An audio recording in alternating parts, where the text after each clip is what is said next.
Hello YouTube, this is Morgan Airspeed Prime here with my next Star Wars video. This is going to be my review for Andor Season 2, Arc 4, the kind of final arc for Season 2, Episodes 10, 11, and 12. Make It Stop, Who Else Knows, and Jedha Kyber Urso.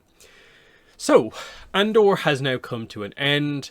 And season 2 ends with what I think is a good arc, but I don't think it's the best Andor kind of has to offer.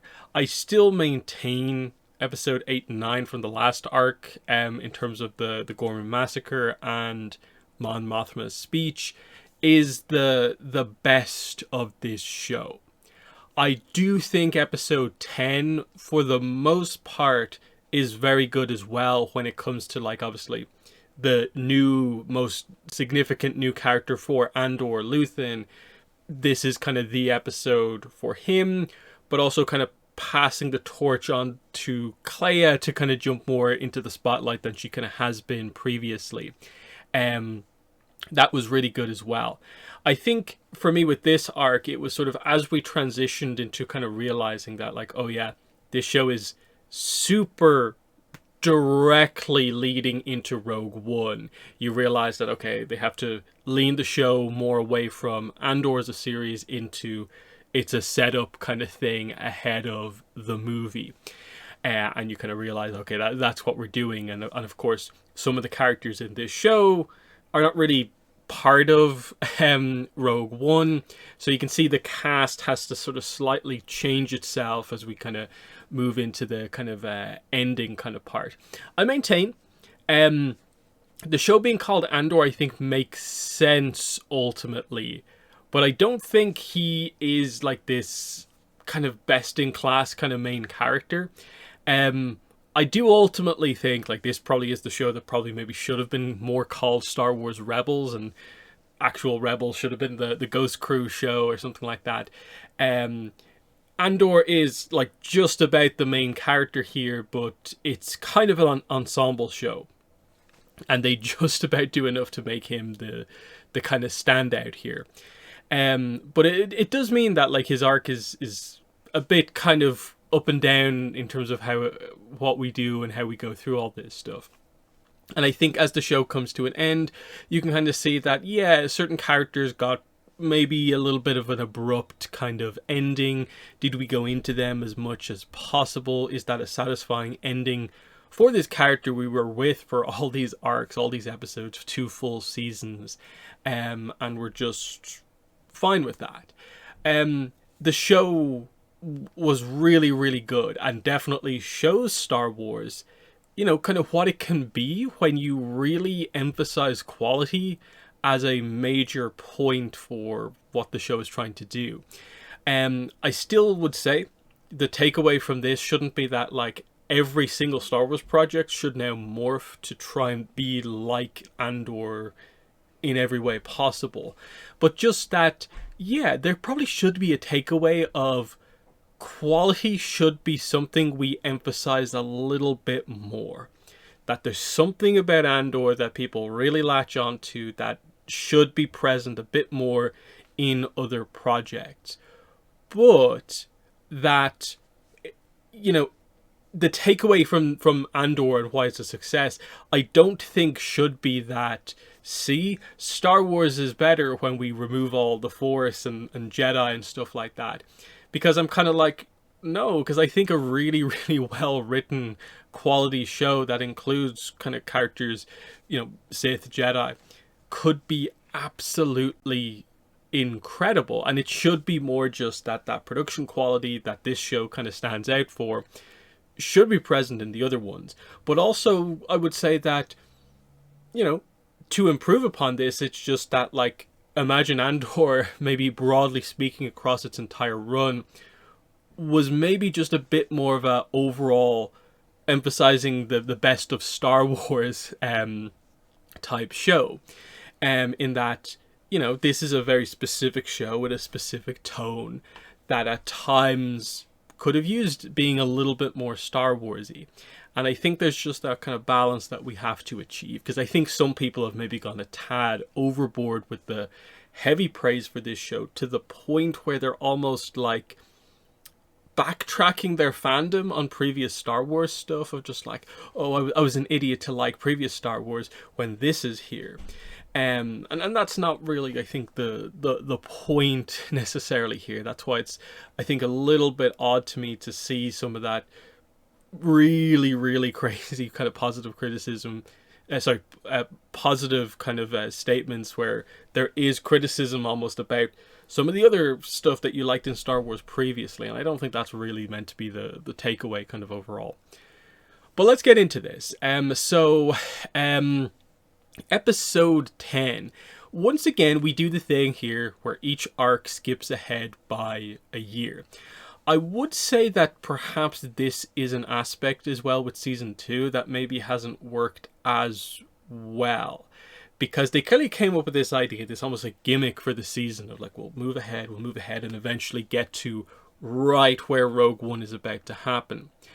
And it's cool in some ways because we're always progressing. But then in other ways it does feel like, oh, we've maybe skipped over some stuff in between. It would have been nice to have a little bit more kind of filled in. The very set structure of it being, we jump into a moment a year on and cover that. And, you know, there's no ability to just have one episode here, then do a little bit of a jump if you need to do 2 episodes here. It's always kind of set 3-episode arcs, and some of them work better than others, of course, because like, let's say the opening arc here was a little bit more on the introductory side of things.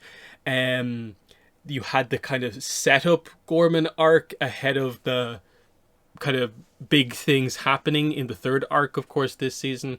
And some of that stuff you might have been better done, slightly adjusted in that sense. Like, did that need to be 3 full episodes? And there is a slight sense that has the show used its runtime effectively, and in some cases, you know, maybe not, because what you would say compared to other Star Wars Disney Plus shows is that this has a higher runtime. It's got more episodes in the season, and it typically is like full 50 minutes, whereas of course certain episodes like The Mandalorian are just over 30 minutes, even though it's the same rough format that they're each both trying to do.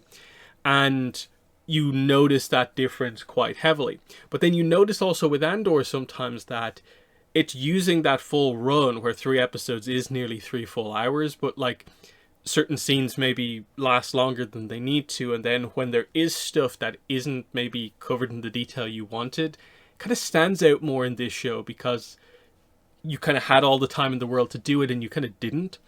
But anyway, a year on from Gorman, we actually open up in a very kind of interesting way here. We have kind of Lonnie come in and reveal that, like, you know, he's discovered the Death Star, basically. Now, of course, they have to be careful about this in that they can't give all of the information just flat out revealing what the Death Star is. So he's kind of figured it out in the extremely broad strokes in terms of like the Andor stuff. This links with this, links with this, links with this, super weapon, and this character's involved. And what Lonnie basically gives here, that gets transferred into the kind of end of the season here, plus what happens at the start of Rogue One, gets us to the pathway to kind of episode 4, of course. So interesting that this is the kind of significance of Lonnie in that he discovers it because he basically burns himself. This is going to lead to him having to either get out safely or, as we see here, dying, because he uses Dedra's kind of access to, you know, figure all this stuff out. It's an interesting discussion here because it sets up entirely what this episode is about, and that is that I'll give you this information, but I want my safety assured. I want out at this point because basically I have been burned. Luthen then kills Lonnie off screen. And I think this is the moment where he kind of does step over the line. Because I think as the audience member, like, you have grown to really like Lonnie and you want to see him maybe get out. So Luthen doing probably one of the more brutal things he's kind of ever done, and that just being killing this guy just to ensure his silence so that he doesn't mess up anything going forward, kind of sets the stage for like, yeah, I think Luthen, I think we've all been prepared for it. This is probably the episode where they're going to take Luthen out as well. It's probably about time as well because of what he just did. That this is a character who sort of, unfortunately, can't survive into the actual success, in a way, of the rebellion. And this is the kind of the step too far style moment here. But you also see how much of the rebellion is sort of like on his back type thing. So yeah, this is where he then relays this information to Kleya, and basically is like, the information is yours now. I'm going to be the one who's burned. Goes back to the shop to try and destroy all the kind of evidence. But this is when Dedra arrives. And the whole significance of Dedra's arc is that she goes against sort of the ISB kind of stuff and actually arrests Luthen before kind of telling everyone. So there's this really tense moment in the shop where she basically reveals that she's onto him.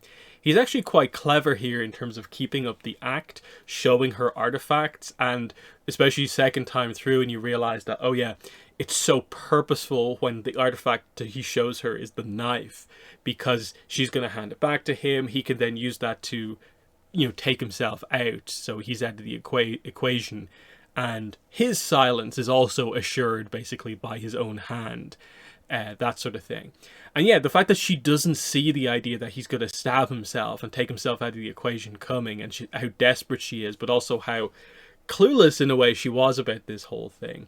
Interestingly, she never mentions like Cyril over the course of this, so that's a little bit unfortunate in terms of just like I wasn't the most happy with the previous arc in terms of how kind of blunt like his arc came to an end, and then it kind of being very clear here that that's the case. And they kind of skipped on from, okay, we're not really addressing Dedra's reaction to the Gorman stuff after the fact. It would have been maybe more interesting to see an immediate arc following on from that rather than skipping ahead a year, but it is what it is. So that's that whole thing.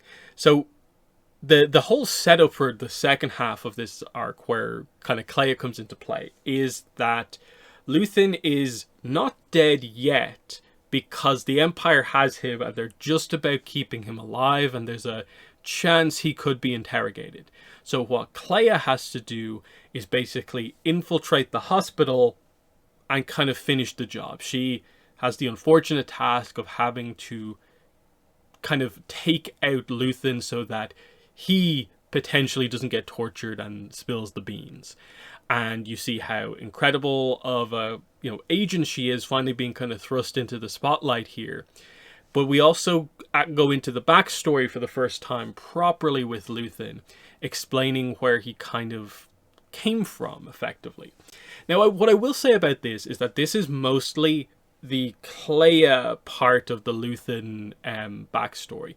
You get some backstory on Luthen just because they're connected. I feel it works for the scene they're ultimately building towards, which is her getting to Luthen and going through with turning off his life support system.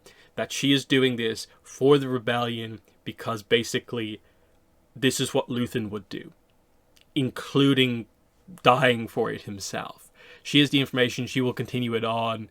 This is what she has to do, and this is what she was thought the entire time, basically throughout the flashback scenes that we got, is him morphing her into this character who can make these hard choices when she absolutely has to.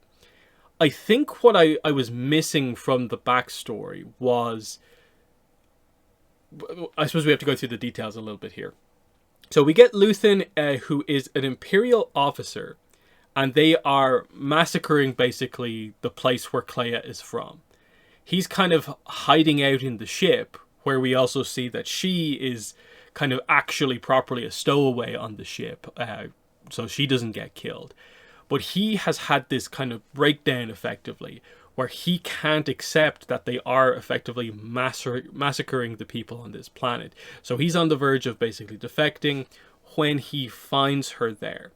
And then this is where I think the problems come in, is that they start cutting to kind of jumping into the future in specific spots, because they're trying to just, in a way, show you the lessons of how Clea will eventually make the decision that she makes in the present day.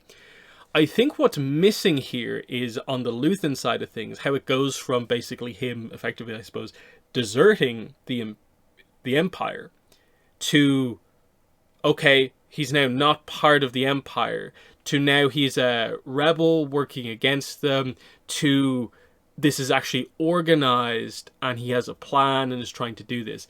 I was missing the build up of his rebel cell, which I get it at its core is just him and Clea. And I get that to a certain degree the second they deserted, they were kind of fighting to a certain degree against what they were doing.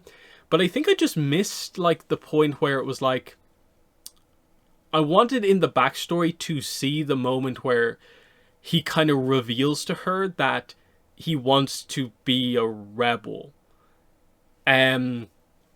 It's just that kind of frustrating part, because I really like what the episode did when it came to Clea's big moment, just getting to carefully spy, infiltrate the hospital, and, finish the job basically on Luthen. It was emotional with what the flashback had talked about and built up towards. But then I realized, like, oh yeah, this is about the rebellion, and I feel it would have been just the icing on the cake to just have a scene where we saw that it was clear between the two of them that they were building towards some sort of rebellion fighting back. Because it did feel like they just cut suddenly from one of their introductory scenes together as a duo to all of a sudden she's like, when are we going to fight back? As in, we've talked about this before. And I feel I was missing like a key scene about when they decided to go from just let's get off this planet and get away from the Empire to we're a rebel cell, just the two of us. And again, to a certain degree, going a little bit on from there, how does it go from just them kind of doing little bits and pieces on their own to having more of a network? I kind of missed bits and pieces there. And this might have been where you needed a bigger flashback arc, maybe, just to kind of finally bring it together. But still, it's a very emotional ending to episode 10, to have Luthen, after all this time, die and, pass on the information to Clea, who now has to kind of wait for kind of Andor to kind of get her type thing. Which is where we go into episode 11, where they have the whole Dedra thing where, like, she's interrogated by Krennic, and, like, her basically misuse of data effectively is what allowed the Death Star, things to happen that are going to build to Rogue One, effectively. That whole thing. So she gets arrested, and effectively this is her mostly done at this point. She gives a little bit of information to the guy Hurt to set up what he's going to do in this episode, but effectively that's it. She's shipped off to prison, and that's her done. Dedra is just placed in a position where the place that she was loyal to turned against her because she was perceived as doing the wrong thing. And they effectively say that the same thing happens to Partagaz, and it basically forces him to commit suicide later on, highlighting the issues in the ISB, just that it's so cutthroat. They're trying to build themselves up, but it's always with them going against each other, and then there's always someone higher up who will blame something on you, and you'll be kind of thrown back down. And it was like, why were you loyal to this system in the first place when this is all you kind of expected to get out of this? But yeah, that's that. Then we get the kind of chain of the message. So Clea kind of builds in the safe house the kind of special kind of Morse code box thing and sends the message out. Willman brings kind of Cassian and the others in. They have to go on a quote unquote like rogue mission to go to Coruscant to bring her in, even though the rebel leadership just hate that they're kind of just doing things on their own, which brings up the kind of frustration here that you have that moment of like you've kind of grown attached to the ultimately the kind of extremist rebel cells who do what need to be done, and now you're seeing the actual rebel leadership alliance kind of form, and they have their own structure, rules that kind of have to be in place, but they've maybe lost sight of maybe where most of this kind of actually came from, and there's that kind of like tricky aspect to this as well. So yeah, this episode mostly ends with, you know, Andor. Who else do we have here? Melshi, and K2SO. They get to Clea in the safe house. Interestingly, like, Andor doesn't really know what to make of the information because Clay is kind of so all over the place. You do get more reactions to people finding out that Luthen has died and that she's the one who kind of now has the information. And the setup, the kind of cliffhanger for episode 11 is that Hurt's kind of ISB team is closing in on them. How are they going to get out? And this is obviously K2SO is the kind of ace up the sleeve kind of here. So yeah, his team gets basically wiped out. Our hero characters do get injured as well because like a shock grenade kind of gets thrown in, and like Andor's down for a little bit. Clea's injured in the middle of all of this as well. But they do get Clea back to Yavin as we kind of finally get to episode 12. Again, there's some interesting stuff here where we more openly now discuss basically how do the actual rebel leaders that we mostly know think of Luthen, and they're very dismissive of him because like we work in cooperation with each other. He didn't do any of that, but Cassian argues on his behalf that look, I get it. He had good, he had bad, but he was part of this. He carried this thing on his back, and the fact that we are talking about him in this way is just not right. And I do really like that because you can tell that it hits some of them, especially like Mon Mothma. I like that he kind of Cassian gets to say to like Bail that like, oh yeah, like pretty much one of the last times I saw him was, you know, when I organized actually getting Mon Mothma out of the Senate, you know, the thing that didn't work out for you, because you had like a spy in your midst, that whole situation. That was kind of interesting. And yeah, we're coming to the kind of close here at this point, you know, and this is where we see Partagaz kind of kills himself. Interestingly, after listening to Nemik's kind of rebel kind of ideology stuff, and he kind of realizes that like, oh, we can't stop this, and he realizes, of course, that what's going to happen to him is exactly what's just happened to Dedra, and so he kills himself instead of having to go through with that. I kind of find it interesting. The other guy kind of, it feels like he's basically aware that this is what he's about to do, and he kind of lets him kind of do it with quote-unquote honor. So there is that.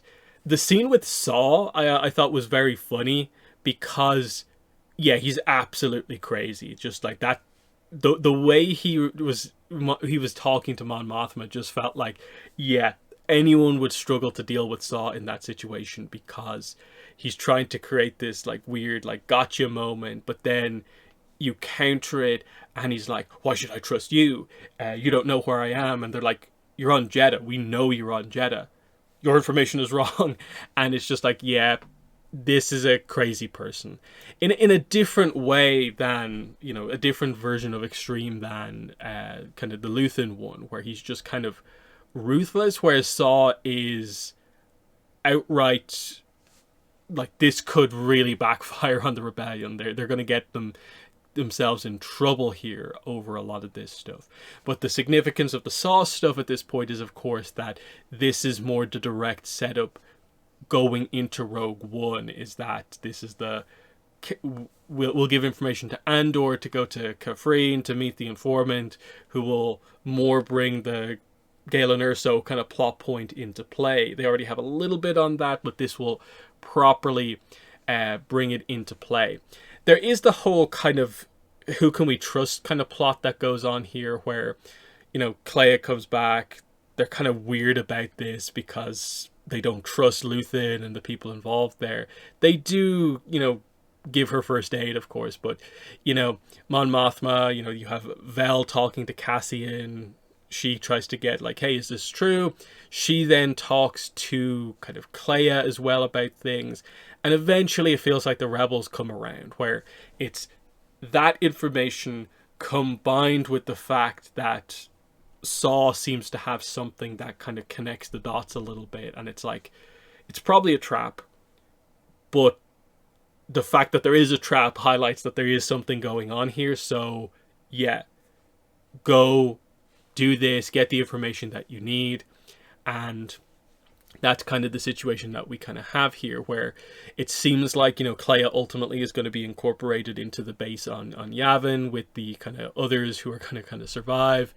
Um, Cassian, effectively the way they frame it, walks off to his destiny, because they even highlight him looking at the Force healer who said that he is the, what did they say? He's the messenger. And here's the moment of that sort of happening. He's going off to meet with an informant. He's already got some of the information. This is going to lead to the information, the Death Star plans being delivered by one of the messengers here in Andor. That's the point that they're making here as he walks off, not realizing it's to his doom. And they play the music, and it's that kind of tragic moment where he's more casually walking off past these people, but it's the reality that this is actually the last time he sees most of these people. I suppose not quite, because technically what happens is that he goes to the informant, then he comes back here. But you see what they're trying to do kind of emotionally with this. Some of these people, it will be the last time he does see them.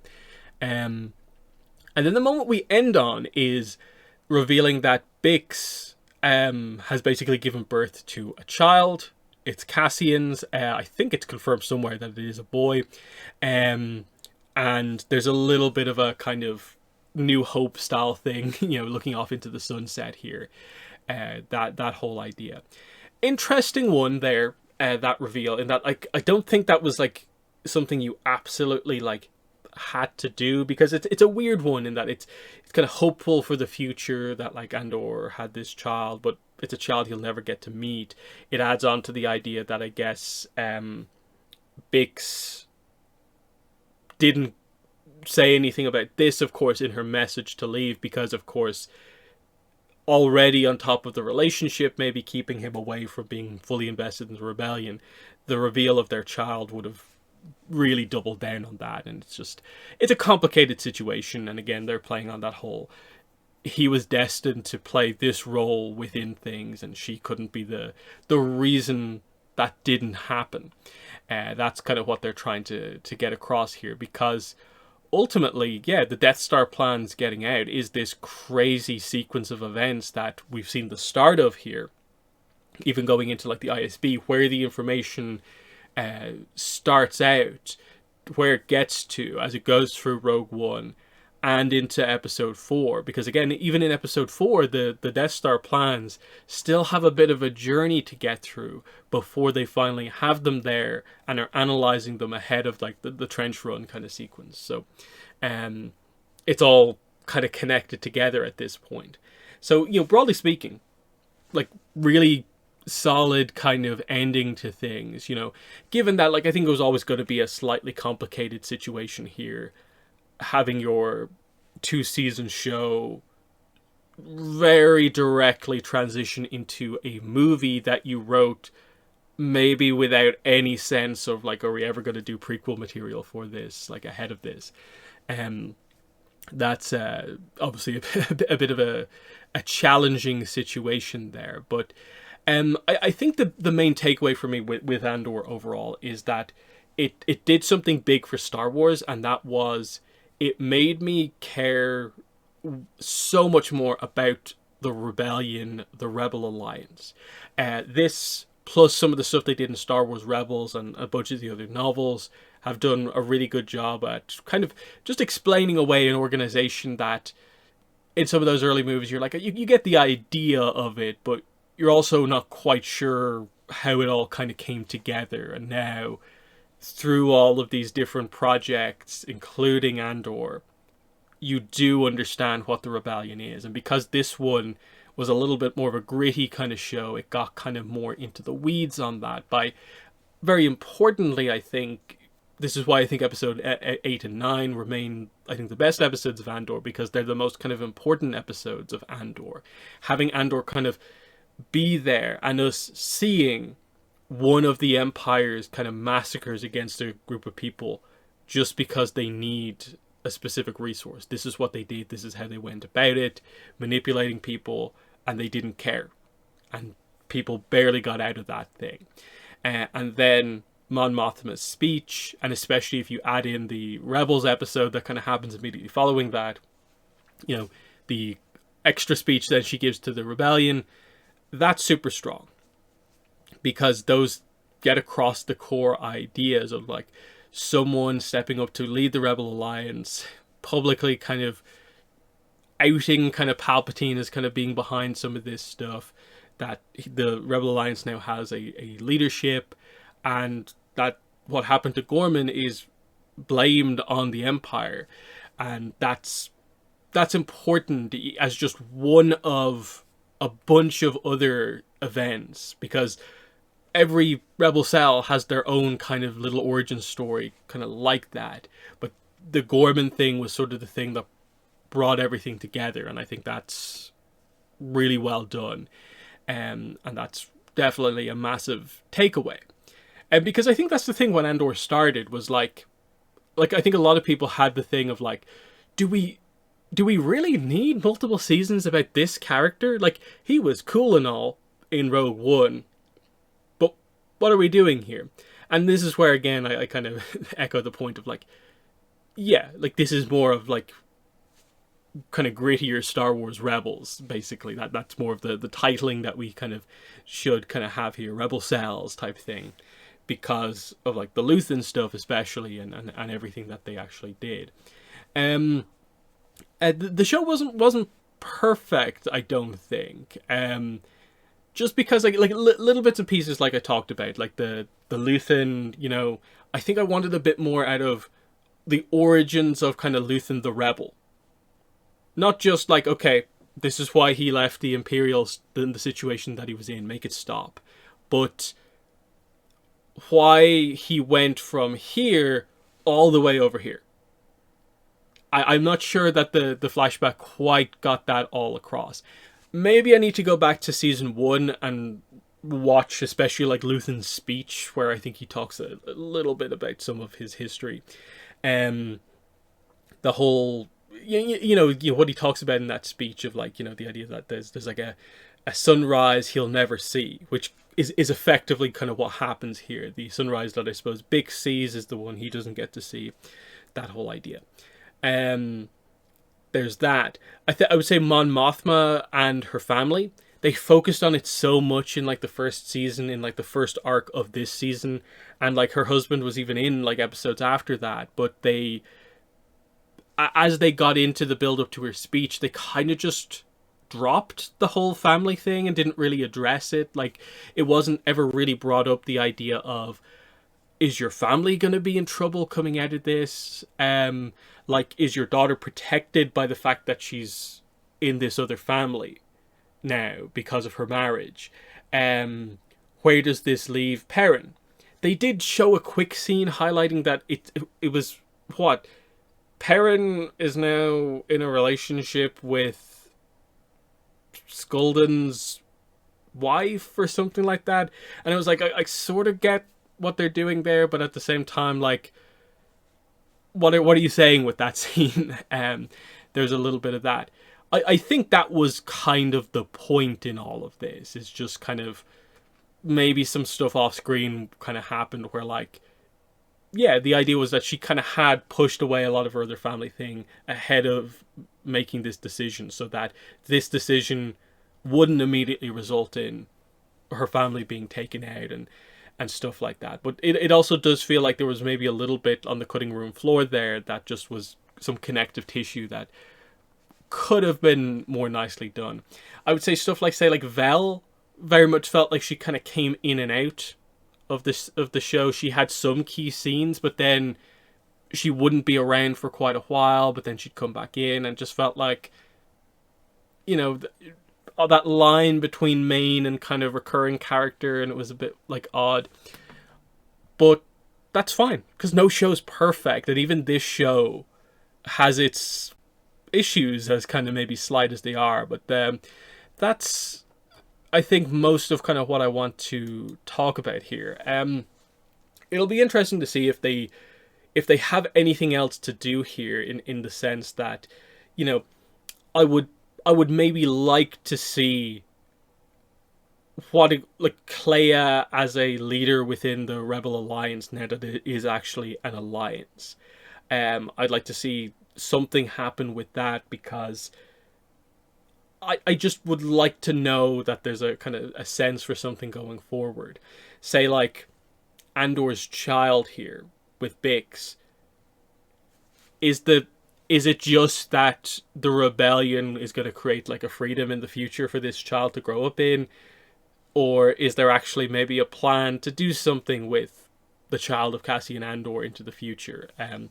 There's maybe a slight option here, but I do think this was mostly attempting to kind of just answer the questions, kind of close the door here, not open up too many kind of spin-off ideas. But there's bits and pieces I'd like to see kind of a bit more of kind of coming off this. Like I said, maybe coming out of this, like, I'd be very much up for maybe a novel that maybe goes a little bit more in depth on kind of Luthen's backstory. I think that could be somewhat interesting. There is the recent novel that came out that I haven't read yet. That is, I think it's part of a series that's basically kind of politics stuff, like Mon Mothma's in it.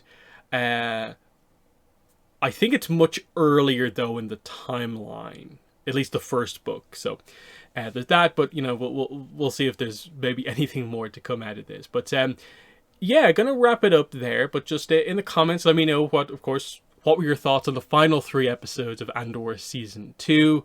And just overall, the season now that it's done, the series now that it's done, what are your thoughts on this? And I suppose your thoughts on what the takeaway should be from this show for Star Wars going forward. Because I still do feel Star Wars is a little bit lost when it comes to its big projects going forward. Some of the announcements they made about the Star Wars Starfighter coming out, that doesn't immediately excite me. It seems like it's actually a show that's a movie that's actually going to happen, but I'm also like, what is this? Like, this is the big return of Star Wars to the big screen? I'm not sure. Obviously, we have Mandalorian and Grogu. That should be pretty good. Some people wanting a bit of a return to form after feeling that aspects of season 3 of The Mandalorian were not great. I understand that to a certain degree, but The Mandalorian is still, I think, a well-regarded part of Star Wars, and I don't think we can go too far down the path of just being like, no, it's bad now. That's that. I think I still maintain, like, stuff like the very quick cancellation of the Acolyte just felt like Disney making a very snap decision very quickly, bluntly. And I still want to know, like, is there a plan somewhere to do more with Chimer, and the Plagueis stuff, to tell the canon story of Plagueis? Even if it was to maybe just kind of rejig the story so that it maybe is more of a super Sith focused show compared to maybe what the Acolyte kind of originally was. I wouldn't mind that, but just something more along those lines, now that maybe just open the door, less secrets and more just we're telling a Sith story, I think would be very interesting, very unique, very different. Because people praised the tone of Andor for kind of being very gritty spy drama. I think you could do something similar with a very dark side. Like, this is what the Sith approach actually is, because it's something that we haven't really covered in, like, shows or movies really about all that much. Like, most characters do get trained as a Sith sort of off screen. You don't really get into the weeds on what it is to be a Sith and to be a Darksider. And so that's where, dark side main characters are kind of important, and especially Plagueis in terms of how important he is. That's kind of my thoughts coming out there. But there is also the Origin of the Jedi movie that's apparently meant to happen. But then you also have that they have the Daisy Ridley movie. They want Rey to do stuff again. But that seems to be having some production issues where, like, I wouldn't be surprised if it is just a case of, like, they don't know what to do. They have a rough idea, but they maybe don't know what to do to turn the post-sequel era into a exciting new era of Star Wars that people will latch on to, rather than, I think the sequel era is still kind of regarded as being maybe a little bit like, yeah, we're kind of done with that for the time being. Is there that much of a demand to go to tell too much directly there? We're trying to maybe go again with the post sequel era stuff, but they don't seem to have the ideas in place. So there's awkward stuff going on here, and I'm fascinated to see where Star Wars settles down to kind of as we go forward. That's the big thing for me. But yeah, in the comments, let me know your thoughts on Andor. But that's been the video. Thanks for watching, and bye.